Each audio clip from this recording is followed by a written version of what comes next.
o ex girlfriend enua bema eye wedding o se chenchira amekobi sorry ukoye ne yakobro obey kwaka wo so otwekora obey ka che se wono soso no ex bema no onua be ye wedding obekobi de ne wusu wo bema ekura de okoye yakobro waka ho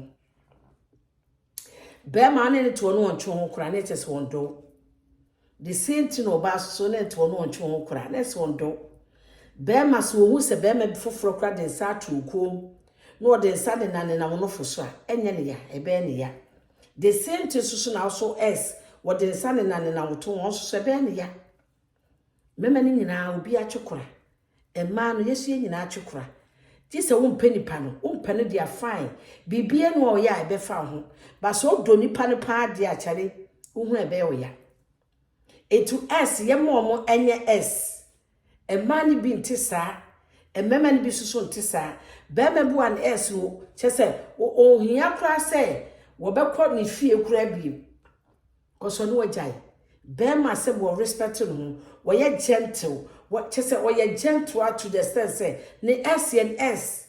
ehia so be kọ ni fie wo hia na bonte ano achia no ebi susu do so ni mu ana chese wo hu na o na afi na o ni ye tama na e ho no ni e kwa ho nem na o kwa ha se na ye dan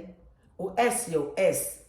sese na nakufu ado aba na woso eti ni wana ane ne to no o na woso uso ni mu na woni ne di agoro bi enya s no na ane kodi nkomo enye ye ne esa ne nyai because emema ni bi ntesa ema ni bi susu ntesa because s bu ohu na okofa nkomo bi aba obabu anadwo sha bema bu oso anadwo sha abehya o kan sem bia 1 2 pe hey no adelele wule no one na ese yentini hye ye ho so e wo nyema bi hu because bema bu ohun se ne s kra no na oni ni gina kra na ye ne ya kra se oni na oba na tena wo pen the same thing na ma so eye binom because wo kai se oni na tena pen kra na ye ne ya nti ye nyina ye hu se s ye s ukwe onua bema wedi akoyede ukwo onua ba e wedi akoyede mo jai